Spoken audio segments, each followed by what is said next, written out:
Bettor Sports Betting is your home for picks, props, and futures for tonight's action. Bettor Sports Betting wants to know what picks you're playing tonight. Tell us in the live chat on YouTube, Twitter, and the Bettor Sports Network app. This is Bettor Sports Betting with Fantasy Alarm's Dan Servodidio. What's going on, everybody? Jon Impemba here with Dan Servodidio. Welcome into the Bettor Sports Betting Show here today. Great show on tap. We're going to talk a little Heisman update rankings here for the college football season. College basketball is kicked off. Dan's got his college basketball playbook out there. Going to give you some bets for tonight, and we'll be joined by Christopher Morais to talk a little NHL. No NBA on the slate tonight, Dan, so I don't really know what to do with myself here this evening. Obviously, with it being voting day, the NBA has decided to take the evening off here. So we got some NHL, college basketball, and college football to talk, my friend. Yeah, I was wondering why the NBA was taken off, but I guess Election Day makes sense for that. Yeah. But yeah, listen, college basketball is here. I had an awesome night last night, obviously with the DFS. If you're in the Discord, you got some, late injury news and all that stuff, which, jump in the Discord if you haven't already to get all that for DFS. But betting wise, gave out 3 picks on yesterday's show, went 2-1. Also tweeted out a few, and I think ultimately I went 5-1 or 5-2. So, I'm seeing the board, I think, pretty well. So yeah, we'll get to some bets here on the show too. Yeah, for sure. Let's kick some things off here with college football. Here we got the updated Heisman odds. I want to get your take here because obviously this was a little bit of a hot take topic over the weekend. But obviously Caleb Williams, that loss that they suffered. Now, no fault of his own. The man went out there and had a really good, stat line out there. But the shot of him crying in the stands with his parents, a lot of people felt like that was a poor look for him. With the current Heisman odds, obviously, Michael Penix Jr. now your leader in the clubhouse here.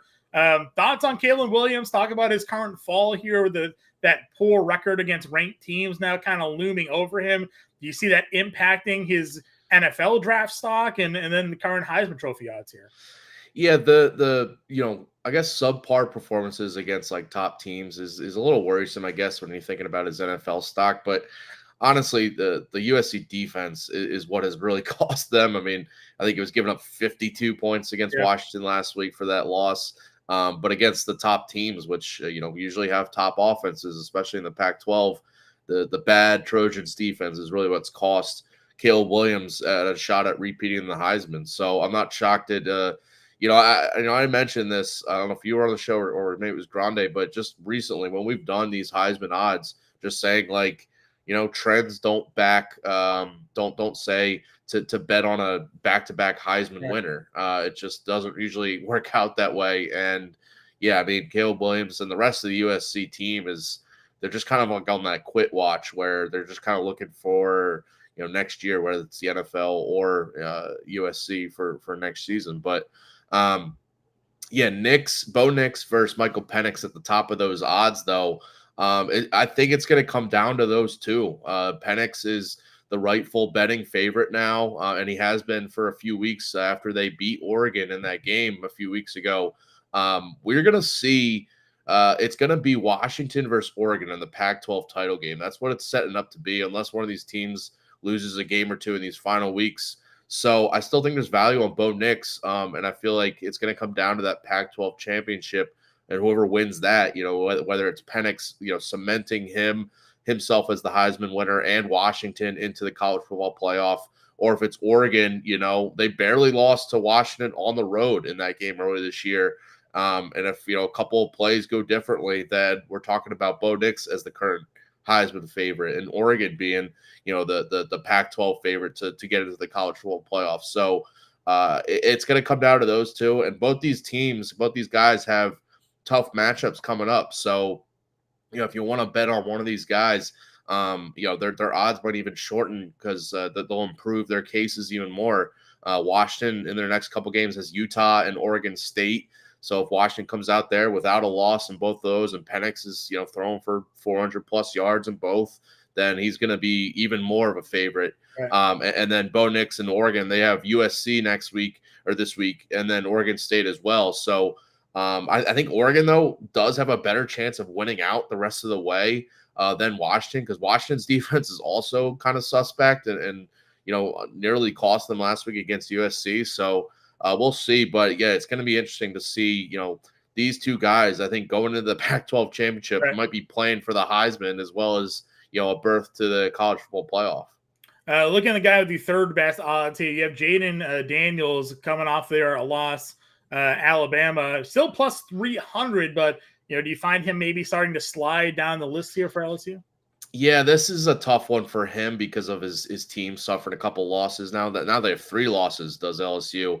And I think he would have, really vaulted, maybe even been the betting favorite if LSU does beat Alabama this past week, but they do lose.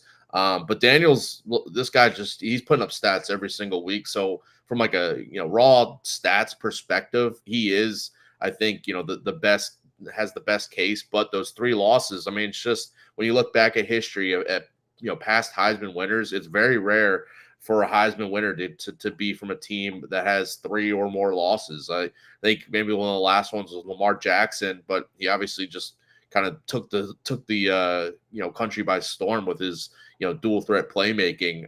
Daniels has put up stats, but I think this loss to Alabama might have hurt his case. I do think he could be a finalist, though. I just don't see him winning it ultimately.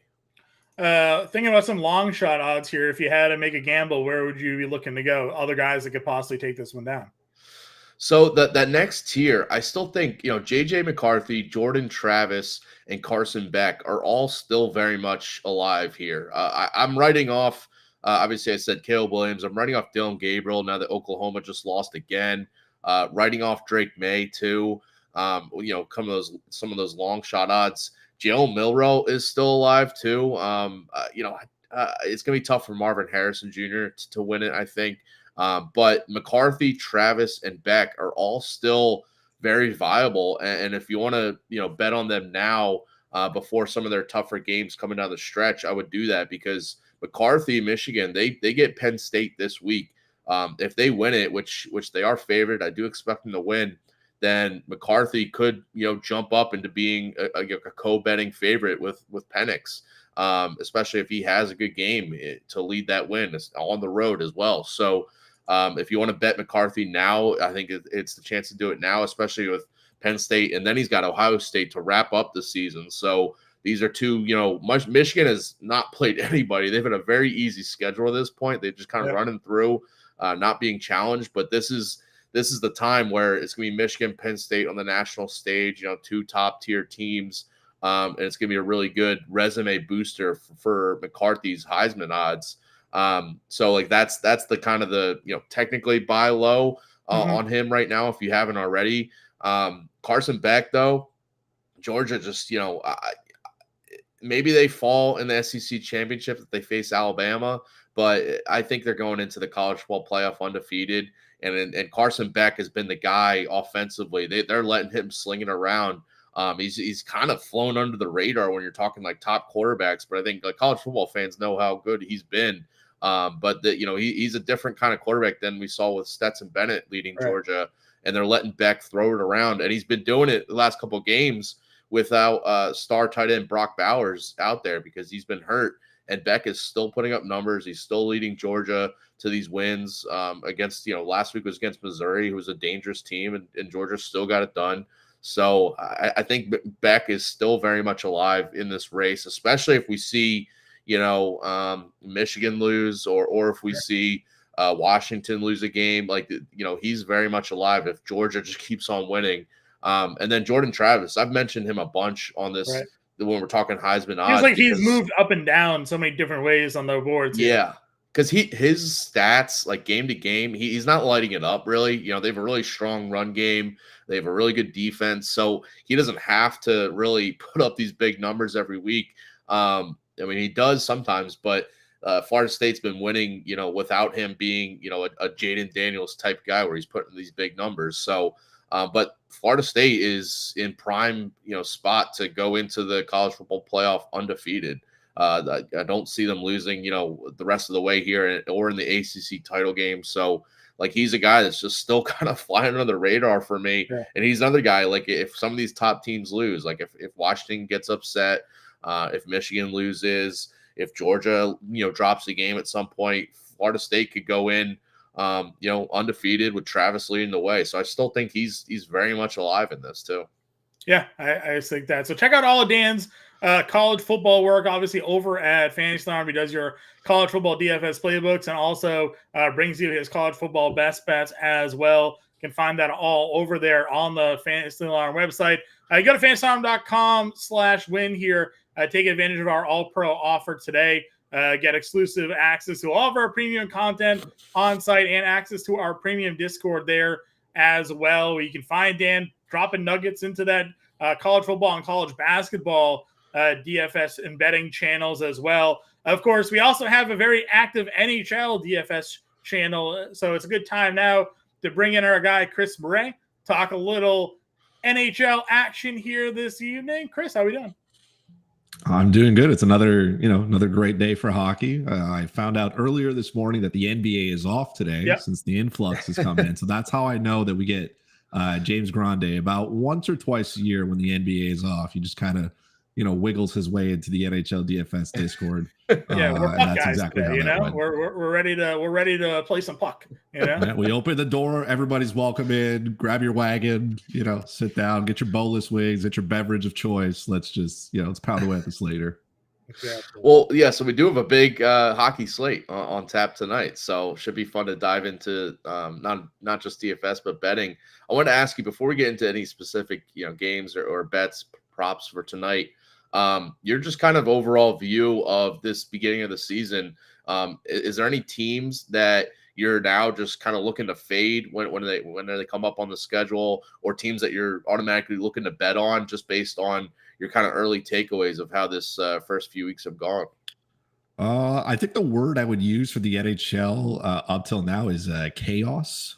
That is exactly the best way to describe it. If you had the Edmonton Oilers with only 2 wins on the year, after the month of October, you can cash in your $1 million check, because I don't think many people saw that. It's easy to beat up on the San Jose Sharks because they are a Mickey Mouse hockey team here. I think the biggest surprise for myself has been watching the Vancouver Canucks just go out there and steamroll some of their opponents. This looks like a very good hockey team. Thatcher Demko looks absolutely like a stud. He is playing very, very well.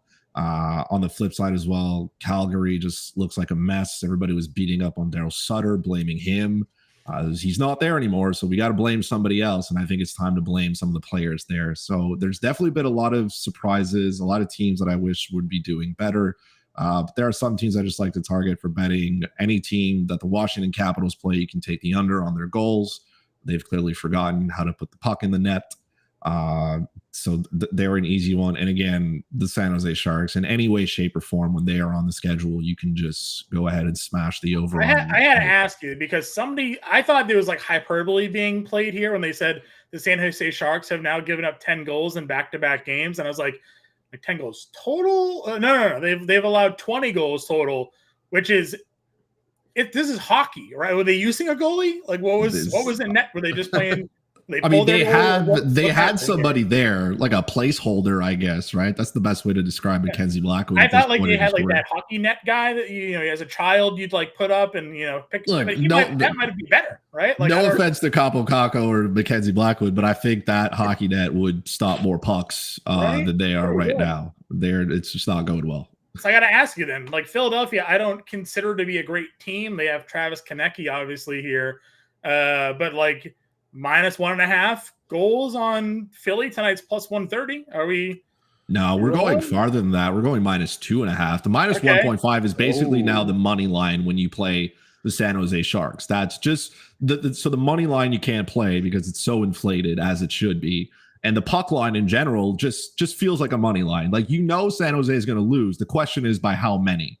And I feel like losing by 2 goals is just like the bar is too low there. That's 9 straight games they've lost by 2 goals. So they have given up they've scored four goals, I think, in the last 5. They've given up like 30. So this is a team that is just, they have no idea what's going on. I'm not saying that if they played an AHL team that they would lose in that fashion, but I think that game would be a little bit too close for my liking. So if you take the best AHL team and have them play the San Jose Sharks, that game is too close for what it should be right now. So I have already hammered the -2.5 total, which you can get, I think, at +230, which is still a gift somewhere there. So, I mean, I just can't see. Has it at +175, +3 or -3.5 goals is +390. If we think they're really that bad, I got them -2.5, -2.5 at +230 this morning. I guess the rest of the world has wagoned onto it as they should have. They kind of woke up and they reminded that San Jose was in action tonight. So I have a ton of Travis Konecny in a ton of places. Sean Couturier is expected to skate. He's back in the lineup, so that's good. Even without Carter Hart, it doesn't really matter.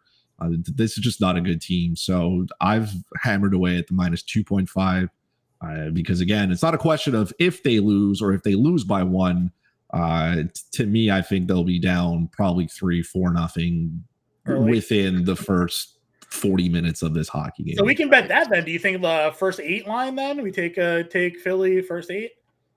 I mean, I would take Philly first 10. I would take them first period. I'd take them in regulation.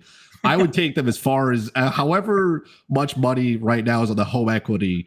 That's how much I would probably go to in any other different ways. Whatever the alternate puck line is offered right now for San Jose, I'd sprinkle in a couple of units, however many, even if it's a quarter each alternate. I mean, can't say no at this point. Love it. How about some other games tonight that you have your eye on for game bets that you like, whether it's totals or money lines, spreads, anything?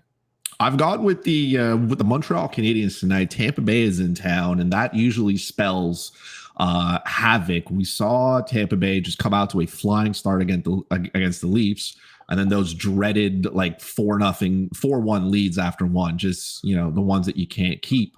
They didn't really play that well against Toronto. I think they just beat up on the fact that Ilya Samsonov can't stop a beach ball right now. So that was kind of unfortunate. But there's just nothing that I really enjoy there from them. I like the value that the Montreal Canadiens provide. They're at minus the puck line was a little bit too much for me. I didn't want to sprinkle that far in. I do think that they can win in regulation. Jake Allen is expected to start. He has been very, very good to start the year. Montreal is a much better team on home ice. Tampa Bay can't win on the road. They're 1-4-1 on the road, which is very un-Tampa Bay like. So having them come into Montreal in a back-to-back with the Montreal Canadiens play well at home, it just felt like a good time to get behind them and grab into that value that I could get. So that was one that I was hammering away. I also think that there's a little bit of value on Colorado here. Colorado has struggled a little bit. They've gotten shut out 3 times in their last 5 games. So that's probably not a good spot for them. But, there's no Jack Hughes. There's no Nico Hischier. It kind of gets a little bit thin down the middle. Dawson Mercer scored his first goal in of the season. I don't like what's going on with Timo Meier yet. He's just not finding his groove. There's too many holes on this New Jersey Devils team right now, and the Colorado Avalanche are still a really, really good hockey team. I think they've been playing poorly of late. I think they can correct that. This is a great spot to them. Money line's a little bit inflated. I don't think this game is going to stay as close as people want it to be. So hammering away at the in regulation line, you can get it close to plus money, which is really, really good when you consider just how many superstars are missing on the New Jersey side. So those are the two that I have definitely, again, after I've done emptying the bank account on Philadelphia, then whatever I have left, then I've sprinkled it. I got Flyers first half puck line minus half a goal at +130. That feels pretty good. They just got to be up 1-0 after the first. That's it. And there's a good chance they're up 2 or 3-0 anyway. Right. So if there's a minus 1.5 on the first period, I'm smashing that as well. One of the early values this morning that I thought I was looking at was Detroit +130 on the money line. Now they're +110. Rangers without Igor, no Adam Fox here. Is there any value with the Red Wings against the Rangers tonight? I mean, Dylan Larkin is still a game time decision. I think that affects a lot there. Ville Husso is confirmed to get the start. He hasn't played very well. I mean, don't blink now, but Jonathan Quick has been decent, and that is a lot more than any Rangers fan want to tell you because we expected that to blow up pretty quickly. The Raiders are a good overall hockey team. They're solid up front. Their defensive core, yes, without Adam Fox is problematic, but they still have more than enough guys on the back end to really solidify what they need to accomplish. Jacob Trouba could still play some hockey. Keandre Miller is perfectly fine. Lindgren as well. It's not great, but it's much better than most defensive cores in this league, anyways. No Igor obviously is definitely going into a haunted house without a light because you don't know how this is going to end. Jonathan Quick could easily just explode and combust, and that's the end of that night. But I have looked at the Rangers. I can't pull the trigger because Jonathan Quick is just it's too rich. And again, I've already spent every dollar on Philadelphia, so it's only so much to go around tonight. Our producer in chat says Adam Bernard loves Colorado on the puck line tonight. Looking at BetMGM, it's minus plus 125 on the puck line there. Would you consider that too if you like Colorado that much? I think there is value there. I don't know if I'm still worried about how New Jersey plays, just because they do have a ton of skilled players. Like Jesper Bratt still exists. Tyler Toffoli has been really good. Dougie Hamilton is there. Luke Hughes is still there. There's more than enough to keep this game relatively close. I think the parts that kind of favor Colorado, you're traveling to Colorado, which is extremely tough for teams to play at altitude. There's a reason why when teams go to Colorado, they struggle. It's tough. Also, I think Alexander Gorgiev's going to get the start there. Great goalie. He's definitely an upgrade from Vitek Banasek, who's going to play tonight. So I can't see enough for New Jersey to keep this close. I just also think with the way that Colorado has played recently, they've been shut out 3 times. They've played some mediocre competition as well. So I don't know if I want to smash the puck line completely. I think there is value there. I know some people are trying to turn on the other side and look at maybe the Devils at plus 1.5, which I think they can keep that close. But I am not smashing away at Colorado's puck line tonight. Okay. Yeah. Do you have a favorite goal scorer prop for tonight? So outside of Travis Konechny, which is obviously going to happen, it's not a question of if, it's a question of when.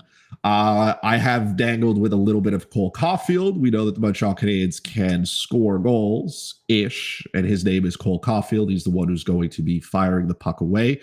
On the flip side, Nikita Kucherov continues to remind us that he is a really good player. Everybody else keeps talking about all these other superstars that are around the league, but Nikita Kucherov is still there. He can still cause some damage. And because we're talking about Colorado, Mikko Rantanen is an elite goal scorer in the NHL. I don't think people realize just how good he is. We talk about Nathan McKinnon all the time. We talk about Cale Makar all the time. That is fine. But Mikko Rantanen is there. And like I said, with all the injuries to the New Jersey Devils, there's a little bit of value there that I would definitely get on board on and try to cash in on. Any other player props that you like, whether it's goalies or shots or anything else that you're looking at tonight? I've been trying to convince myself that Jacob Markstrom is not a problem. I know he's 1-6-1 and he is pretty terrible. But the Nashville Predators are just, their offense is not very good. I'm not buying into Ryan O'Reilly's hot start. I do think that they'll be able to generate some shots just because Calgary plays so poorly. So I would take the over on the save prop wherever you can get it on Jacob Markstrom. It's this is a team that should play better, and Jacob Markstrom is a good goalie. You didn't go out and pay him a whole bunch of money here to look like Jack Campbell. So at some point, he's going to be able to correct the issues. And Calgary's just got to play better. There's no excuses anymore. We can't blame Sutter now anymore. The team's not playing well, but I do think there's some value there. I would definitely take it. I've also taken a look at Marc-Andre Fleury. I know that the Minnesota Wild they can't stop the puck. Philip Gustafsson hasn't been very good. Fleury has been, he's 38 years old, so there's only so much you can expect him to do here. But he has been all right. The Islanders are just it's the Islanders. No part of them is exciting. I don't believe people watch them for fun. I believe it's part of punishment. Bo Horvat is not going to play tonight. So this is a boring hockey team.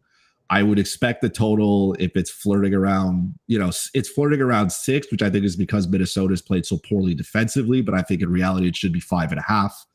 So the under there is probably where I'd target. So I have shares as well of Marc-Andre Fleury. If you could pick him to pick a win, go ahead. His save props is pretty low, but I think they can get the over. I also think there's maybe some overtime in that game. You're looking at kind of like a 1-1 kind of, both teams with like 24 shots after 3 periods kind of thing.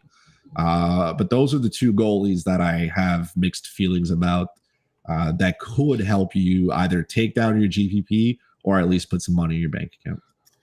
Chris, thank you for coming on here today. Those of you tuning in, remember, give him a follow at FuzzyChris91. Get in the Fantasy Farm Discord as well. You can always find him in there chatting it out as well. He's even got his own Discord channel in there. You want to go hang out. That is only for boneless chicken wings talk. Boneless chicken wing talk. That is that is it. And we can, for people who have all their hot takes and stuff like that. I'm getting a lot of turns, a lot of people taking victory laps after 10 games because the Boston Bruins are doing really well. So some of those people have kind of. I don't know how it's happening, honestly, to be truthful. They've had a very easy schedule. So a broken clock is right twice a day, and those people are coming in twice a day to just remind me. Mason Lohrei, Matt Patra, they're all coming up and look, it's going well. That's it. But yes, that's what it's for. Or you can just hang out in the Discord and ask me which Philadelphia skater is on the third line who has a goal prop that's worth it. Exactly. All right, Chris, thanks for coming on here today, man. Thanks for having me, boys. Thanks, Chris. Again, go give Chris a follow at FuzzyChris91. All your NHL and boneless wing talk you can handle over there on X, Twitter, or whatever we call it these days. Dan, let's turn the page here. Let's close this show out today. Talk a little college basketball. How does that sound? That sounds awesome to me. All right, let's give your best bets here for tonight's college basketball slate. What are we looking at for some college basketball here this evening? Oh, a little new graphic there from our producer. Got Gary Williams and Juan Dixon watching some tape with me in the Maryland video room. There you go. We got Maryland is playing tonight. They're playing Mount St. Mary's. I do not have a pick on that game because the spread's like 20, and it should be an easy Maryland win. By the way, last night, I don't know if you saw it, James Madison beat Michigan State. Yeah, it's big already over for them, right? Like just a big upset right away, knocking them out of the top 10. And yesterday on the show, I was talking to Howard, saying how a lot of these top teams, top 25 teams, have these like easier matchups scheduled, to start the season. Isn't Madison usually like a tournament team too? Or no? Yeah, they're the favorites in the Sun Belt Conference. So that was it was a tough first matchup for them. So, but tonight we do have like a really good game. Auburn Baylor is the no NBA tonight. This is the game to watch. Some future NBA guys definitely playing in this game, and I'm going the over in this one. It's a tight spread. Been kind of going back and forth between Auburn and Baylor. I think Baylor can win it, but overall, I think this is going to be one of those higher scoring games. We got 2 teams that have really good offenses over the last couple years. Auburn for sure, one of the best offensive centers in the country, Johnny Broome, just a stud in the paint, and I don't think Baylor has the guys to really slow him down on that end of the floor, losing their center, Flo Thamba, from last year. So I think Broome is going to really anchor that. They also bring in a pair of talented scorers in the backcourt with 5-star freshman Aiden Holloway, FIU transfer Denver Jones, who averaged 20 points per game last year. So this is a really good backcourt for Auburn. Also have KD Johnson, kind of like an offensive spark plug as their 6th man coming off the bench. So the offense for Auburn, I think, is going to be really good here.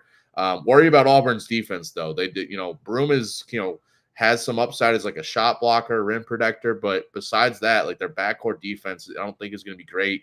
And I see Baylor coming in here. They replaced a lot of their guys from last year, like Adam Flagler, Keontae George, LJ Cryer, all off of last year's team, but they replaced them with 3 really good guards and wings: Ray J. Dennis, Jayden Nunn, Jacoby Walter. Their offense, I don't think, is going to take a step back. But all those guys, besides Jayden Nunn, they're not great defensively. So I think this is going to be kind of like one of those back and forth games. Sure. Going to be tight throughout. Baylor struggled defensively at times last year, and I don't see it being much better this season with the kind of the changeover, especially in the guards. And I mentioned, their center, Flo Thamba, gone now. So I think it's going to be an offensive game. We've seen the total rise a little bit. 147.5 is on BetMGM, but whatever you can get at the lowest, I just think it's gonna be one of those games where I think it's gonna be finishing like in the 150s. So take the over. I hope so, because I just placed There you that go. bet here. Let's go on to our next game here tonight. What are we looking at? All right, so the next one, maybe we get an upset, James Madison type upset here. Going with UNC Asheville on the road here against Michigan. UNC Asheville, this is a team that made the tournament last year. Similar kind of vibe with James Madison. You know, they're one of the better mid-major teams out there, and this is a really tough spot for Michigan to start the season because Michigan lost their three best players, their three top scorers from last year. Hunter Dickinson, now at Kansas, Jet Howard, and Kobe Buffkin are now in the NBA. That changeover, I think, is just really worrisome for me because, you know, they bring in guys, some transfers, you know, they have a couple of holdovers from last year, but their offense is now having to rely heavily on Doug McDaniel from last year and then transferring to Mari Burnett, who both those guys just have never been like the lead offensive, you know, alpha playmaker for a team yet in college. And I just worry about, you know, this Michigan offense getting buckets and stretching out a double-digit lead over a really good UNC Asheville team who they have one of the best mid-major players in the country, Drew Pember, a big man who he could have went pro. He could have went to another, you know, another big-time power conference team in the transfer portal, but he stated he opted to stay at UNC Asheville, and he's going to be really good. He's going to be a handful for Michigan tonight. Overall, their roster, though, that they return a lot of the guys from that team that made the NCAA tournament last year, and just kind of one of those, you know, you can't overlook this team. And I just have a lot of questions for Michigan coming into the season. I need to see them answer it first before I, you know, can trust them. And the other part of this is that their head coach, Juwan Howard, he's not coaching tonight or to start the season. He had off-season right? Heart surgery. So he's out right now. Not suspended. He might get suspended eventually because he's been suspended. But I said, wasn't there like an issue with him where he was? Yeah, I think last year. Yep. But I think that's just kind of a loss for them, especially when you're bringing in all these new pieces, trying to, you know, start something from you know, from scratch basically after losing again. Hunter Dickinson, Jet Howard, and Kobe Buffkin were a huge part of this team last year. So. Give me UNC Asheville plus 11.5 on BetMGM is what I got it at. I think it's a 10.5 now, but I still think this is going to be a tight one, and they're going to make Michigan work for it here.